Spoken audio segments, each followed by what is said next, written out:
کل کے ہمارے لائیو سیشن میں بہار شریعت کا پہلا درس دیا گیا، جس میں ہم نے کچھ باتیں اللہ رب العزت کے ذات و صفات کے متعلق جانی، یعنی اللہ رب العزت کے بارے میں ہم بندوں کو کیسا عقیدہ رکھنا چاہیے، کیونکہ دنیا کو کسی نے تو بنایا ہے۔ اگر ہم کسی چیز کو دیکھیں، غور کریں تو ہمیں پتہ چلتا ہے کہ بغیر کسی کے بنائے یہ چیز نہیں بنتی، تو پھر اس پوری دنیا کو بھی کسی نے تو ضرور بنایا ہے، تو وہی ہمارا رب ہے۔ اللہ رب العزت کے بارے میں کل کے بیان میں نے چند باتیں کی،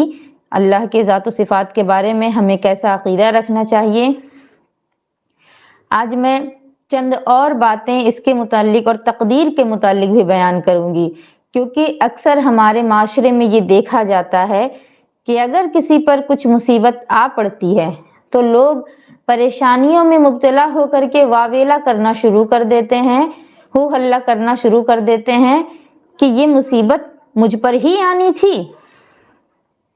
ہر بلائی برائی اس نے اپنے علم ازلی کے موافق مقدر فرما دی ہے، جیسا ہونے والا تھا، اور جو جیسا کرنے والا تھا اپنے علم سے جانا اور وہی لکھ لیا، تو یہ نہیں کہ جیسا اس نے لکھ دیا ویسا ہم کو کرنا پڑتا ہے۔ یعنی کہ جو بھی ہمارے ساتھ بھلائی ہوتی ہے، برائی ہوتی ہے، کچھ کام ہمارے ساتھ اچھے بھی ہوتے ہیں، ہمیں خوشیاں بھی ملتی ہیں، اور کبھی کبھار ہم پر مصیبتیں بھی آ پڑتی ہیں، اس نے اپنے علم ازلی کے موافق مقدر فرما دی ہے۔ یعنی کہ اللہ رب العزت کا جو علم ہے وہ ہمیشہ سے ہے اور ہمیشہ رہے گا، کیونکہ یہ بھی اللہ کی ایک صفات میں سے ہے۔ تو اب اگر مصیبت آ پڑتی ہے تو بندے یہ کہنا شروع کر دیتے ہیں کہ یہ مصیبت مجھ پر کیوں آئی، یا پھر اگر کوئی بندہ گناہوں میں مبتلا ہے، کوئی بندہ ایسا ہے جو نیکیاں ہی نیکیاں کیے جاتا ہے، تو ایسا کیوں ہوتا ہے؟ اللہ رب العزت کو ہر کسی کو نیک ہی بنانا تھا، جب اس نے بنایا ہے اس پوری دنیا کو، ہر کسی کو وہ نیک ہی بناتا، لیکن اس نے کچھ لوگوں کو نیک اور کچھ لوگوں کو بد کیوں بنایا؟ تو یہ چیزیں اس لیے ہے کیونکہ بندے، اللہ رب العزت کے جو بندے ہیں ان کو دو رستے دکھائے گئے، ایک رستہ ہدایت کا، ایک رستہ گمراہی کا، اور یہ رستے دکھانے کے بعد بندوں کو اختیار بھی دیا گیا کہ اب تم جس رستے پر چلو۔ تو جو بندے نیکی کے رستے پر چلنے والے تھے، اللہ رب العزت کا علم ہمیشہ سے ہے اور ہمیشہ رہے گا، تو اپنے علم ازلی کے مطابق اللہ رب العزت نے جو بندہ نیکیاں آج کر رہا ہے اس کے مقدر میں اللہ نے نیکیاں لکھی، کیونکہ وہ نیکیاں کرنے والا ہی تھا، اور جو بندے برائیاں کر رہے ہیں اس کے مقدر میں برائیاں لکھی کیونکہ وہ برائیاں ہی کرنے والا تھا۔ ایسا نہیں ہے کہ اللہ نے لکھ دیا ہے تو ہم مجبور ہو گئے۔ اگر کوئی مصیبت میں ہے تو ایسا نہیں ہے کہ اللہ کے لکھ دینے کی وجہ سے وہ مصیبت میں ہے، بلکہ اس پر وہ مصیبتیں آنے والی تھی اس کے کچھ کاموں کی وجہ سے۔ وہ جو کام کر رہا ہے آج، ان کاموں کے کرنے کی وجہ سے آگے چل کے اسے مصیبتوں میں پڑنا ہی تھا۔ وہ اپنے وجہ سے، اپنے کاموں کی وجہ سے مصیبتوں میں پڑتا ہے، گناہوں میں مبتلا ہوتا ہے، یا تو نیکی کے رستے پر چلتا ہے۔ بندہ وہی کرتا ہے جو وہ کرنے والا ہوتا ہے، ایسا نہیں ہوتا کہ اللہ کے لکھنے سے بندے مجبور ہیں۔ بندوں کو رستے دکھائے گئے، اپنے علم سے جانا اور وہی لکھ لیا، تو یہ نہیں جیسا اس نے لکھ دیا ویسا ہم کو کرنا پڑتا، بلکہ جیسا ہم کرنے والے تھے ویسا اس نے لکھ دیا۔ یعنی کہ جو بندے بھلائی کرنے والے تھے اس لیے ان کے مقدر میں بھلائی لکھی گئی، کیونکہ اللہ رب العزت کو یہ بات معلوم تھی کہ اس بندے کو جب میں پیدا کروں گا تو یہ بندہ آگے چل کے بھلائی ہی کرے گا۔ اور کچھ بندے ایسے جو گناہوں میں مبتلا ہیں، تو وہ اس وجہ سے کہ اللہ پہلے سے یہ بات جان رہا ہوتا ہے کہ میرا بندہ جو ہے یہ گناہ ہی کرنے والا ہے، تو اس وجہ سے اللہ رب العزت نے اس کے مقدر میں برائیاں لکھی۔ اللہ کے لکھنے سے ہم مجبور نہیں ہوئے۔ اب میں یہاں آپ لوگوں کو بتانا چاہوں گی کہ تقدیر کیا ہے۔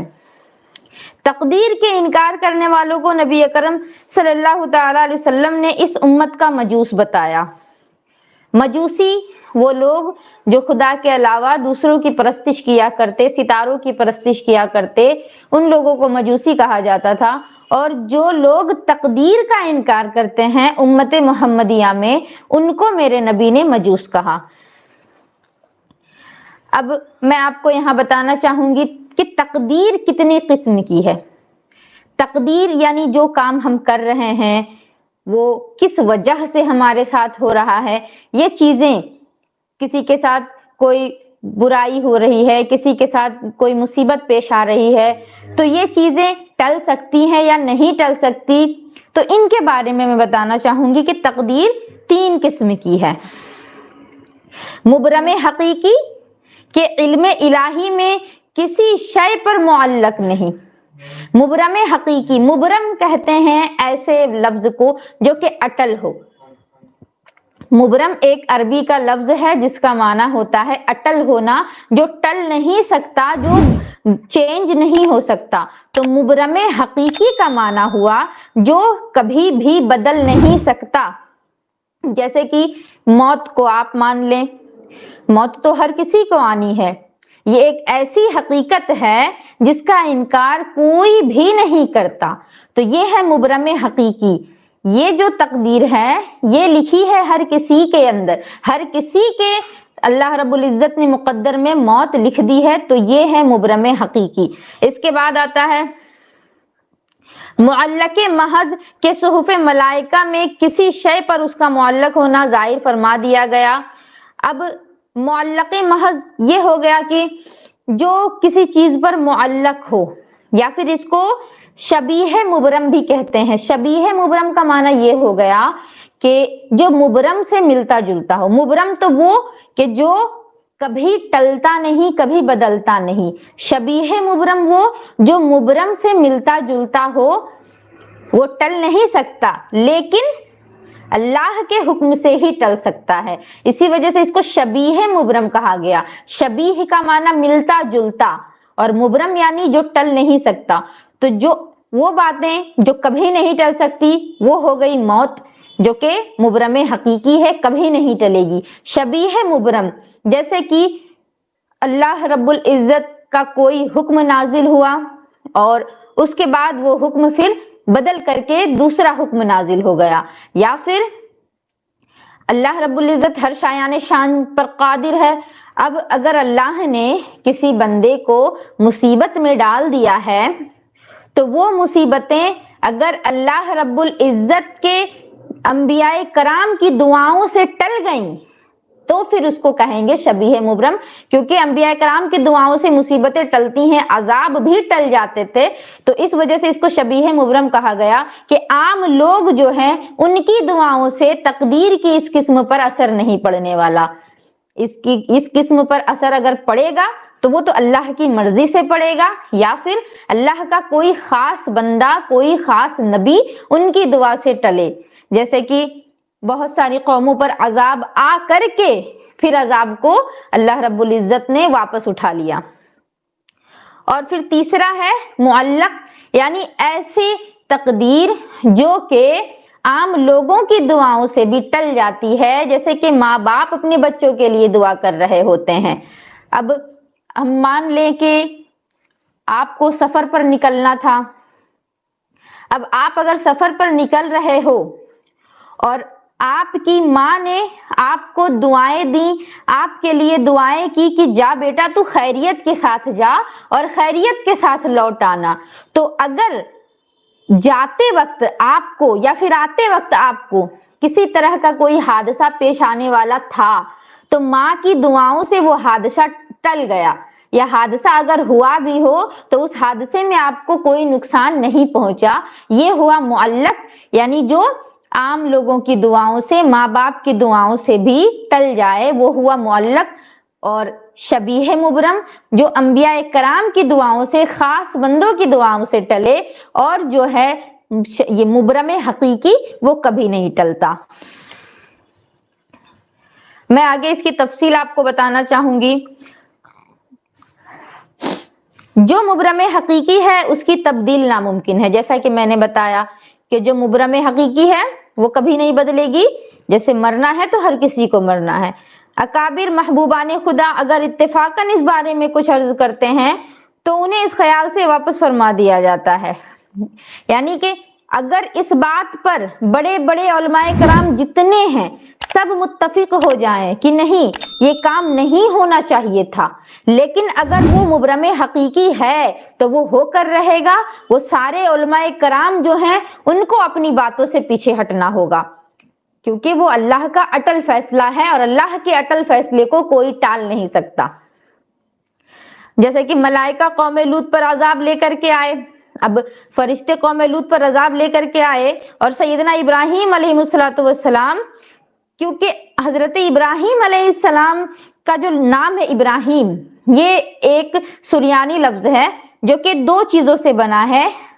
جب ہم اس کو عربی میں ٹرانسلیٹ کرتے ہیں ابراہیم کو تو اب رحیم معنی آتا ہے، اب کا معنی باپ، رحیم کا معنی مہربان، تو حضرت ابراہیم علیہ السلام کے اندر مہربانی بہت زیادہ تھی۔ اللہ رب العزت نے قوم لوط پر عذاب کرنے کے لیے فرشتوں کو بھیجا، کیونکہ لوط علیہ السلام کی قوم جو ہے وہ جنس پرستی میں مبتلا ہو گئی تھی، ایسے گناہ میں مبتلا ہوئی تھی کہ مرد مردوں کی طرف مائل ہوتا تھا، عورت عورتوں کی طرف مائل ہوتی تھی۔ تو اس گناہ کو ختم کرنے کے لیے اللہ رب العزت نے حضرت لوط علیہ السلام کو بھیجا۔ حضرت لوط علیہ السلام کی بات ان لوگوں نے نہیں مانی، یہاں تک کہ ان پر بھی بری نگاہیں ڈالنے لگے، تو پھر اللہ رب العزت نے فرشتوں کو بھیجا قوم لوط پر عذاب کرنے کے لیے۔ اب جب دو فرشتے قوم لوط پر عذاب کے لیے آئے ہیں، حضرت ابراہیم علیہ السلام کے پاس آئے، کیونکہ حضرت ابراہیم علیہ السلام کو وہ خوشخبری بھی دینے آئے تھے اور قوم لوط پر عذاب بھی کرنے آئے تھے۔ اب جب حضرت ابراہیم علیہ السلام کے پاس وہ آئے تو ابراہیم علیہ السلام نے ان سے کہا کہ تمہیں میں نے پہلے نہیں دیکھا، تم تو جانے پہچانے معلوم نہیں ہوتے۔ وہ تھوڑا گھبرائے، اس پر ان فرشتوں نے کہا کہ آپ پریشان نہ ہو، ہم اللہ کی طرف سے بھیجے ہوئے فرشتے ہیں اور ہم آپ کے لیے خوشخبری لائے ہیں، آپ کے لیے اولاد کی خبر لائے ہیں۔ حضرت ابراہیم علیہ السلام کہتے ہیں کہ ایسا کیسے ہو سکتا ہے، میں بوڑھا ہو چکا ہوں، میری بیوی جو ہے وہ بھی بوڑھی ہو چکی ہے، عمر ڈھل چکی ہے، تو اتنے بڑھاپے میں ہمیں اولاد کیسے ہو سکتی ہے؟ تو فرشتوں نے کہا کہ یہ تمہارے رب پر آسان ہے۔ حضرت ابراہیم علیہ السلام کو تو اولاد کی خوشخبری دی گئی، لیکن ساتھ ہی ساتھ یہ بھی انہوں نے بتایا کہ ہم قوم لوط پر عذاب کرنے کے لیے آئے ہیں، ہمیں اللہ نے بھیجا ہے۔ جب یہ بات فرشتوں نے بتائی ہے، اس پر ابراہیم علیہ السلام غصہ ہوئے، ناراض ہوئے۔ اس کو یہاں بیان کیا جاتا ہے کہ قرآن پاک میں بھی اللہ رب العزت نے اس کا ذکر کیا، یجادلون فی قوم لوط، یعنی وہ ہم سے جھگڑنے لگے قوم لوط کے بارے میں۔ اس سے پتہ چلتا ہے کہ ابراہیم علیہ السلام کے اندر رحم کا مادہ کتنا زیادہ تھا، وہ کتنے زیادہ مہربان تھے۔ تو آپ کی مہربانی اس بات سے بھی ظاہر ہو رہی ہے کہ فرشتے عذاب کرنے کو آئے ہیں اور ان سے وہ جھگڑ رہے ہیں کہ نہیں تم عذاب نہیں کرو، تم لوٹ جاؤ۔ یہ قرآن عظیم نے ان بے دینوں کا رد فرمایا جو محبوبان خدا کی بارگاہ عزت میں کوئی عزت و وجاہت نہیں مانتے اور کہتے ہیں کہ اس کے حضور کوئی دم نہیں مار سکتا، حالانکہ ان کا رب ان کی وجاہت اپنی بارگاہ میں ظاہر فرمانے کو خود ان لفظوں سے ذکر فرماتا ہے، ہم سے جھگڑنے لگا قوم لوط کے بارے میں۔ یعنی اب یہاں یہ بتایا جا رہا ہے کہ حضرت ابراہیم علیہ السلام نے جو دعا بھی کی، جو جھگڑا کیا فرشتوں سے کہ قوم لوط پر عذاب نہ کرو، اس کے باوجود قوم لوط پر عذاب ہوا۔ کیوں؟ کیونکہ یہ اللہ کا مبرم حقیقی تھا، یہ ٹل نہیں سکتا تھا، اس وجہ سے ان پر عذاب ہوا۔ اور رہی یہ بات کہ حضرت ابراہیم علیہ السلام جو فرشتوں سے ان کے متعلق جھگڑے، تو یہاں حضرت ابراہیم علیہ السلام کی شان خلیلی ظاہر ہوتی ہے کہ وہ اللہ کے واقعی میں دوست رہے ہیں۔ اور میں نے آپ لوگوں کو بتایا کہ جو شبیہ مبرم ہے وہ اسی کو کہیں گے جو کہ فرشتوں، جو کہ انبیاء کرام کی دعاؤں سے ٹل جائے۔ جیسے کہ اگر مبرم حقیقی کے بارے میں نے آپ سبھی کو بتایا کہ مبرم حقیقی وہ ہے جو کبھی نہیں ٹلتا، جو کبھی نہیں ٹلتا، جیسے کہ حضرت ابراہیم علیہ السلام نے دعا بھی کی، اس کے بعد بھی وہ نہیں ٹلا۔ لیکن شبیہ مبرم وہ ہے جو کہ انبیاء کرام کی دعاؤں سے ٹل سکتی ہے، جیسے کہ ہمارے نبی کی دعاؤں سے بہت ساری مصیبتیں ٹلی ہیں، اور بھی انبیاء کرام کی دعاؤں سے بہت ساری مصیبتیں ٹلی ہیں، اور ایک معلق جو کہ ماں باپ کی دعاؤں سے بھی ٹل جاتی ہے، جو کہ دوست و احباب کی دعاؤں سے بھی ٹل جاتی ہے۔ تو اس کو کہیں گے تقدیر۔ یہ ہے تقدیر کی 3 قسمیں۔ اب اس کے بارے میں اگر کوئی آپ سے یہ کہے کہ تقدیر اللہ رب العزت نے جو لکھ دی ہے اس کی وجہ سے ہم مجبور ہو گئے ہیں، تو آپ انہیں یہ جواب دے سکتے ہیں کہ تقدیر لکھنے سے ہم مجبور نہیں ہوئے، بلکہ ہم جو کرنے والے تھے، اللہ رب العزت تو ہر چیز کو جاننے والا ہے، تو وہ اس چیز کو جانتا تھا کہ ہم ایسا ہی کریں گے، اس وجہ سے اللہ نے ہماری تقدیر میں یہ باتیں لکھی، نہ کہ اس وجہ سے کہ اللہ نے لکھا ہے تو ہم مصیبت میں پڑ رہے ہیں، اللہ نے لکھا ہے تو ہم بیماریوں میں پڑ رہے ہیں، اور اللہ نے لکھا ہے تبھی ہم گنہگار ہیں۔ اسی طرح سے جو لوگ کفر کرتے ہیں ان کے بارے میں بھی اللہ نے یہ نہیں لکھا کہ وہ کفر ہی کریں گے، مگر وہ لوگ کفر کرنے والے ہی تھے، کیونکہ یہ فیصلہ تو اسی دن ہو چکا تھا جب حضرت آدم علیہ السلام کی پشت پر اللہ رب العزت نے اپنا دست قدرت پھیرا، اور قیامت تک جتنی بھی نسلیں اس دنیا میں آنے والی ہے، جتنے بھی لوگ آنے والے ہیں، ہر کسی کو اللہ رب العزت نے روح کی شکل میں پیدا فرمایا۔ حضرت آدم علیہ السلام کو ایک اونچے پہاڑ پر کھڑا کیا اور قیامت تک آنے والی ان کی پوری ذریت، پوری اولاد کو پھیلا دیا ان کے سامنے، جو کہ ان کے سامنے چونٹیوں کے مثل نظر آ رہی تھی۔ حضرت ابراہیم علیہ السلام نے جب دیکھا ہے تو پھر اللہ رب العزت نے حضرت ابراہیم علیہ السلام، حضرت آدم علیہ السلام نے ان سب کو دیکھا اور پھر پوچھا کہ یا اللہ یہ کیا ہے؟ اللہ رب العزت نے فرمایا یہ تمہاری اولاد ہے۔ اب اس میں سے اللہ رب العزت نے حضرت آدم علیہ السلام کے پشت میں سے جب آپ کی اولاد کو نکالا، اس میں ہم بھی تھے، آپ بھی تھے، ہر کوئی تھا، تو اس میں سے کچھ ایسے تھے جن کے طرف سے روشنی ظاہر ہو رہی تھی، نور ظاہر ہو رہا تھا، اور کچھ ایسے تھے جو سیاہ نظر آ رہے تھے، ایسا لگ رہا تھا جیسے کالے پتھر یا کوئلہ ہے۔ تو اس کے بارے میں جب پوچھا گیا تو اللہ رب العزت نے فرمایا کہ یہ لوگ ایمان والے ہیں جو روشنی جن سے ظاہر ہو رہی ہے، اور وہ لوگ جو پتھر کوئلے کی طرح دکھ رہے ہیں وہ کفر والے ہیں جو ایمان نہیں لانے والے، کیونکہ اللہ رب العزت جانتا تھا کہ وہ ایسا کریں گے۔ جب دنیا کو اللہ نے پیدا کیا، دنیا میں تو کفر کا نام و نشان نہیں تھا، حضرت آدم علیہ السلام تھے، حضرت آدم علیہ السلام اللہ کے نبی، اس سے پتا چلا کہ وہ ایمان والے، تو ان کی جو اولاد ہے وہ بھی ایمان والی، لیکن ان کی اولاد میں ہی کفر ہوا، اور کس نے کیا؟ میں اس کا جواب آپ سبھی سے چاہوں گی۔ حضرت آدم علیہ السلام کی اولاد میں کفر سب سے پہلے کس نے کیا؟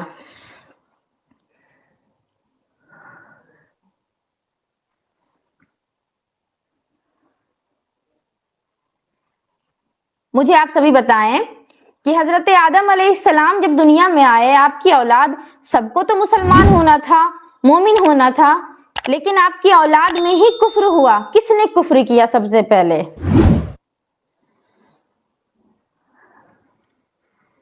محمد کامران، آدم علیہ السلام کا بیٹا، ظاہر سی بات ہے کہ آدم علیہ السلام کا بیٹا، لیکن نام میں جاننا چاہتی ہوں۔ قابیل، محمد کامران، محمد وسیم، قابیل، محمد وسیم، قابیل، راجہ ایم ایکس جھارکھنڈ، محمد وسیم، قابیل، بالکل صحیح جواب ہے آپ سبھی کا۔ قابیل ہی تھا وہ جس نے سب سے پہلے کفر کیا،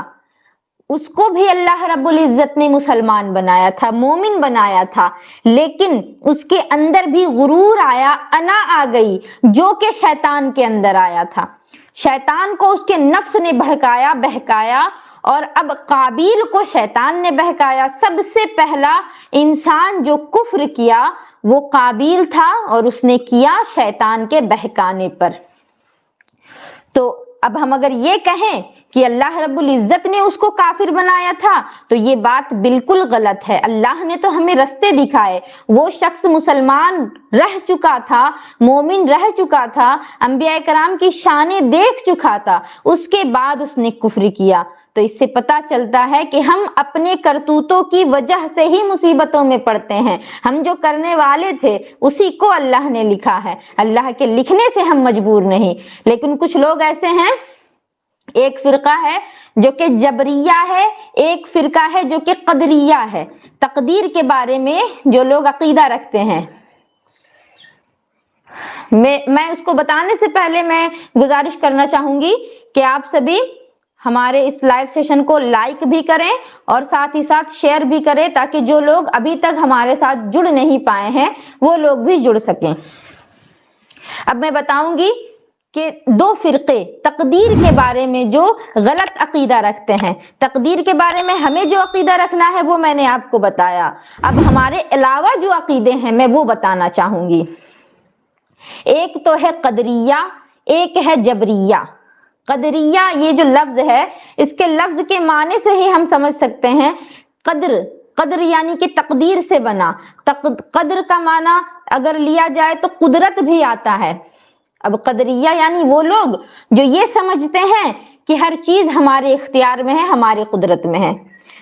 اور جبریہ وہ لوگ ہیں جو یہ سمجھتے ہیں کہ ہم تو مجبور ہیں، ہم سے زبردستی جبرن کوئی کام کروایا جا رہا ہے۔ تو قدریہ وہ لوگ ہیں جو یہ کہتے ہیں کہ ہم اپنے تقدیر کے خالق خود ہیں، ہم اگر اچھا کر رہے ہیں تو ہم اپنے کرنے سے کی وجہ سے کر رہے ہیں، ہم اگر برا کر رہے ہیں تو اپنی وجہ سے کر رہے ہیں، یہاں اللہ کی کوئی مرضی نہیں۔ معاذ اللہ، اللہ کی مرضی نہ ہوتی تو کیا تم دنیا میں رہتے؟ اللہ کی مرضی کے بنا کچھ نہیں ہو سکتا۔ تو قدریہ وہ فرقہ ہے جو یہ کہتا ہے کہ ہم اپنے اعمال کے خالق ہیں، ہم جو چاہیں کرنا ہم وہ کر سکتے ہیں، ہر چیز ہماری قدرت میں ہے، ہر چیز ہمارے اختیار میں ہے۔ یہ قدریہ فرقہ کا عقیدہ ہے۔ اور جبریہ وہ فرقہ ہے جو یہ کہتے ہیں کہ ہم تو مجبور ہے، جس طرح سے ایک پتھر مجبور ہے اس طرح سے ہم مجبور ہیں۔ اب جیسے یہ ایک کتاب ہے، اس کو جماد کہیں گے کیونکہ وہ یہ ہل نہیں سکتی، یہ خود سے چل نہیں سکتی۔ اس کتاب کو اگر میں اٹھاؤں گی تو یہ اٹھے گی، اگر میں اس کو کھولوں گی تو یہ کھلے گی، اگر میں بند کروں گی تو بند ہوگی۔ تو وہ لوگ خود کو ایسا ہی سمجھتے ہیں، وہ یہی سمجھتے ہیں کہ ہم اللہ کے لکھنے کی وجہ سے مجبور ہو گئے، اللہ نے لکھا ہے تبھی ہمارے ساتھ ایسا ہو رہا۔ اور الحمدللہ ہم اہل سنت والجماعت کا عقیدہ یہ ہے کہ ہم جو کرنے والے تھے اللہ نے اپنے علم سے جان کر کے اس کو لکھا، اور ہر ایک چیز میں اللہ کی مرضی شامل ہوتی ہے۔ الحمدللہ۔ اب میں یہاں ایک مسئلہ بتانا چاہوں گی، جیسا کہ ہم نے پڑھ لیا اور بہت چیزیں ہم نے سمجھ لی، قضاء اور قدر کے مسائل عام عقلوں میں نہیں آ سکتے، یعنی تقدیر کے جو مسئلے ہیں وہ موٹے موٹے ذہن والوں سے نہیں سمجھے جا سکتے۔ اسی وجہ سے حدیث پاک میں ہمیں بتایا بھی گیا ہے کہ تقدیر کے بارے میں زیادہ سوال جواب کرنے سے بچو، کیونکہ تقدیر ایک ایسی چیز ہے جس پر جب تم ڈوبنا شروع ہو جاؤ گے، اس کے بارے میں جب سوچنا شروع کر دو گے تو شیطان تمہیں اور سوچنے پر مجبور کرے گا، اور سوچو گے تو اور سوچنے پر مجبور کرے گا، یہاں تک کہ تم سوچو گے کہ مجھ کو تو اللہ نے بنایا، اور یہ ساری دنیا جو ہے اس کو اللہ نے بنایا، تو پھر معاذ اللہ اللہ کو کس نے بنایا؟ یہ بات ذہن میں آنے لگے گی اور ہمارا ایمان جو ہے وہ متزلزل ہونا شروع ہو جائے گا۔ تو ان چیزوں میں زیادہ بحث و مباحثہ کرنے سے منع کیا گیا، خاص کر کے ان لوگوں کو جو لوگ دین کی سمجھ نہیں رکھتے، کیونکہ ان کو بہکانا شیطان کے لیے بہت آسان کام ہے۔ اور علماء کرام کو بھی یہ نہیں ہے جائز ان کے لیے بھی کہ تقدیر کے بارے میں زیادہ گفتگو کریں۔ تو میں بھی مختصر کرنا چاہوں گی، بتانا بس اتنا چاہوں گی کہ تقدیر کی باتیں عام ذہن میں موٹی موٹی عقلوں میں نہیں آ سکتی، ان میں زیادہ غور و فکر کرنا ہلاکت کا سبب ہے۔ صدیق و فاروق رضی اللہ عنہما اس مسئلے میں بحث کرنے سے منع فرما گئے، یعنی میں اور تم کس گنتی میں ہیں، اتنا سمجھ لو کہ اللہ تعالیٰ نے آدمی کو مثل پتھر اور دیگر جمادات کے بے حس و حرکت نہیں پیدا کیا، بلکہ اس کو ایک نوع اختیار دیا کہ ایک کام چاہے تو کرے، نہ چاہے تو نہ کرے۔ یعنی اللہ رب العزت نے جو انسان کو پیدا کیا تو اس کا یہ مطلب نہیں ہے کہ وہ پتھر کی طرح ہیں، کوئی کام کرنا چاہے تو اگر کوئی ان سے کچھ کروانا چاہے تو کریں گے، نہیں کروانا چاہے تو نہیں کر سکتے، ہلانا چاہے تو ہلیں گے، نہیں ہلانا چاہے تو نہیں ہلیں گے، ایسا نہیں، بلکہ اختیار دیا گیا، کرنا چاہے تو کر سکتے، نہیں کرنا چاہے تو نہیں کر سکتے۔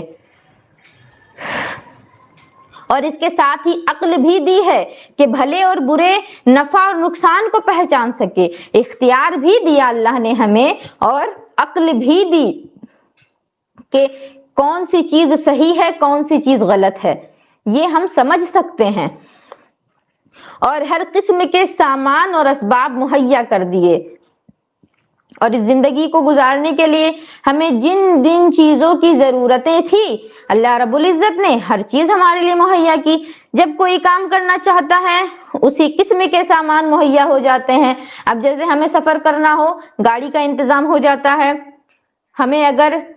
اور کوئی دوسرا کام کرنا ہو تو جس طرح کا ہمارا کام ہوتا ہے اس طرح کی چیزیں مہیا ہو جاتی ہیں، ہمیں فراہم ہو جاتی ہیں۔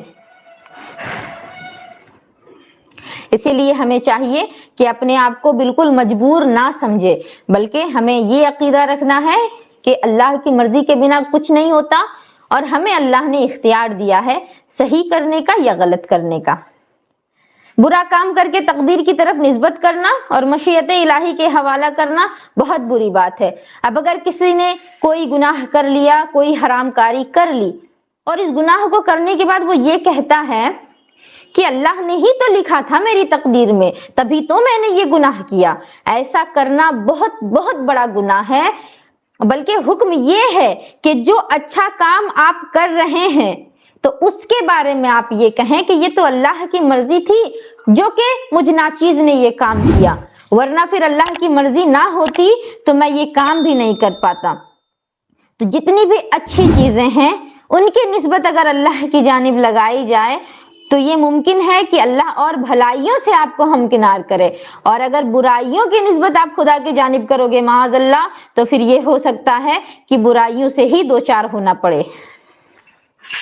اور ہمیں یہ سمجھنا چاہیے کہ ہم نے جو برائیاں کی ہے وہ شیطان کے بہکاوے میں آ کر کے کی ہے، یا تو ہمارا جو نفس ہے، جو ہمارا دشمن ہے، اس کے بہکاوے میں آ کر کے کیے ہیں۔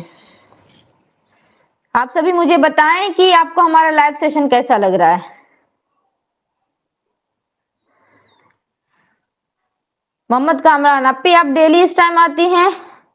میری کوشش یہی رہتی ہے کہ ڈیلی آؤں، اور انشاءاللہ ڈیلی اب سے آؤں گی بھی۔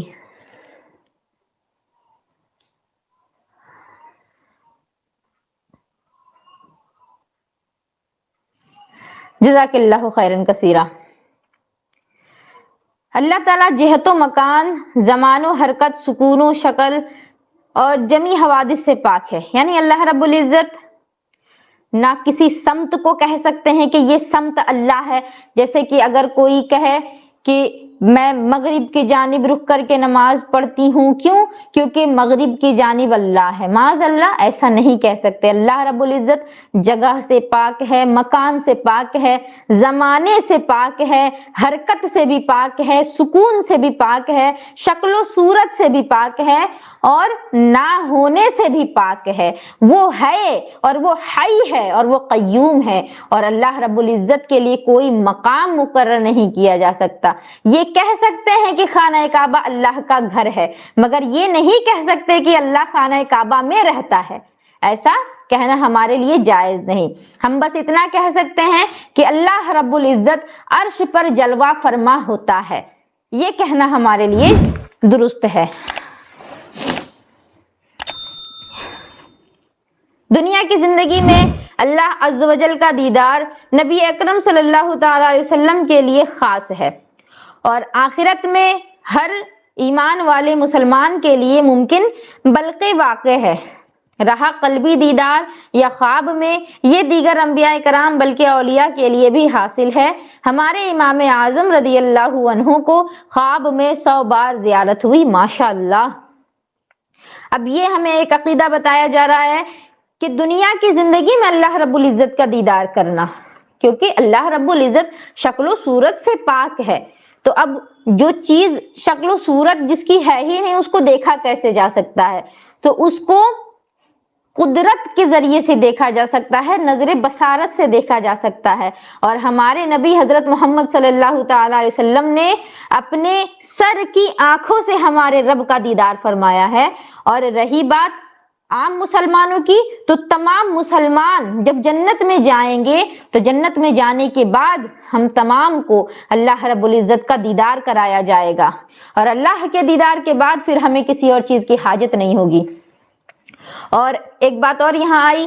قلبی دیدار، یعنی دل میں خدا رب العزت کا دیدار کرنا اپنے دل میں، تو وہ چیزیں انبیاء کرام کو بھی ملی ہیں، اور امام اعظم رحمت اللہ علیہ جن کے مسلک پر ہم چلتے ہیں، مسلک حنفی، امام اعظم نے 100 مرتبہ خواب میں اللہ رب العزت کا دیدار فرمایا۔ اس کا دیدار بلا کیف ہے، یعنی دیکھیں گے اور یہ نہیں کہہ سکتے کہ کیسے دیکھیں گے، یعنی ہمارے عقلوں کی سمجھ میں یہ بات آ ہی نہیں سکتی کہ ہم اللہ کو دیکھیں گے، اس وقت ہماری کیفیت کیا ہوگی، یا ہم کس طریقے سے دیکھ پائیں گے۔ جس چیز کو دیکھتے ہیں اس سے کچھ فاصلہ مسافت کا ہوتا ہے، نزدیک یا دور، یعنی کوئی بھی چیز اگر ہم دیکھ رہے ہوتے ہیں، وہ چیز یا تو ہمارے سامنے ہوتی ہے یا تو ہم سے دور ہوتی ہے، وہ دیکھنے والے سے کسی جہت میں ہوتی ہے، یعنی وہ یا تو ایسٹ میں ہوگی، یا تو ویسٹ میں ہوگی، یا تو نارتھ میں ہوگی، یا تو ساؤتھ میں ہوگی، کسی نہ کسی سمت میں وہ ہوگی، یا تو اوپر ہوگی یا تو نیچے ہوگی۔ جو بھی چیز ہم دیکھ رہے ہیں وہ ان سب میں سے کسی نہ کسی جگہ تو ہوگی، ہمارے داہنے ہو سکتی ہے، ہمارے بائیں ہو سکتی ہے، ہمارے آگے ہو سکتی ہے، ہمارے پیچھے ہو سکتی ہے۔ اس کا دیکھنا ان سب باتوں سے پاک ہے۔ یہ ساری چیزیں جو ہیں یہ چیزیں مخلوق ہیں، داہنا بایاں اوپر نیچے آگے پیچھے مشرق مغرب شمال جنوب، ہر چیز مخلوق ہے، اور اللہ رب العزت خالق ہے، تو خالق کا دیدار بھی اسی اعتبار سے کیا جا سکتا ہے جو ہمارے عقلوں میں نہیں آ سکتا۔ اور انشاءاللہ جس وقت اللہ رب العزت کا دیدار کریں گے اس وقت بتا دیں گے، کیونکہ ابھی تک میں نے اللہ کا دیدار نہیں کیا، آپ نے بھی نہیں کیا، تو پھر ہم یہ نہیں کہہ سکتے کہ اللہ رب العزت کو ہم کس طرح سے پا سکتے ہیں۔ جب اللہ رب العزت کا ہمیں دیدار کرایا جائے گا جنت الفردوس میں، تو انشاءاللہ العزیز ہر کسی کو اس قدر خوشی محسوس ہوگی جس کا کوئی اندازہ نہیں لگایا جا سکتا۔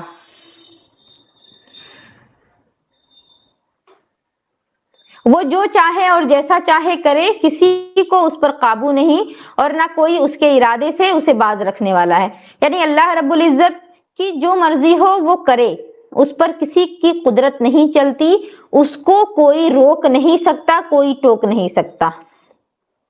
اس کو نہ اونگ آئے نہ نیند آئے، یعنی اللہ رب العزت کو نہ نیند آتی ہے نہ وہ تھکتا ہے، تمام جہان کا نگاہ رکھنے والا ہے، یعنی اللہ رب العزت دنیا کی ہر چیز کو دیکھ رہا ہے، وہ یہ بھی دیکھ رہا ہے کہ میں یہاں بیٹھ کر آپ سبھی کو درس بہار شریعت دے رہی ہوں، اور وہ یہ بھی دیکھ رہا ہے کہ آپ سبھی اس کو دیکھ رہی ہیں، سن رہی ہیں، اور سمجھ کر کے عمل کرنے کی بھی کوشش کر رہی ہیں۔ وہ نہ تھکتا ہے نہ اکتاتا ہے، تمام دنیا کا پالنے والا وہی ہے، ماں باپ سے بھی زیادہ مہربان ہے، اس کی رحمت ٹوٹے ہوئے دلوں کا سہارا ہے، اسی کے لیے بڑائی اور عظمت ہے، ماؤں کے پیٹ میں جیسی چاہے صورت بنانے والا، گناہوں کو بخشنے والا، توبہ قبول کرنے والا، قہر و غضب فرمانے والا، اس کی پکڑ نہایت سخت ہے، جس سے بے اس کے چھڑائے کوئی چھوٹ نہیں سکتا۔ اللہ رب العزت جس پر گرفت فرما لے اس کو پھر کوئی بندہ نہیں چھڑا سکتا جب تک خدا کی مرضی نہ ہو۔ وہ چاہے تو چھوٹی چیز کو وسیع کر دے، اور وسیع کو سمیٹ دے، جس کو چاہے بلند کر دے، جس کو چاہے پست کر دے، جس کو چاہے عزت دے، جس کو چاہے ذلیل کر دے، جس کو چاہے ہدایت کا رستہ دکھائے، جس کو چاہے گمراہ کر دے، اور جسے چاہے اپنا قرب حاصل کرے، اپنا قرب عطا کرے، جسے چاہے محبوب کرے، جسے چاہے مردود کرے۔ اللہ رب العزت کی مشیت، اس کی مرضی ہم بندوں کے سمجھ سے باہر ہے۔ ہمیں بس ہمیشہ یہ دعا کرنی چاہیے کہ اللہ رب العزت ہمیں، اللہ نے جب اس دنیا میں پیدا فرمایا ہے تو جس مقصد کے تحت پیدا فرمایا وہ مقصد ہم پورا کر سکیں، اور جب اس دنیا سے ہم جائیں تو ایمان کے ساتھ جائیں۔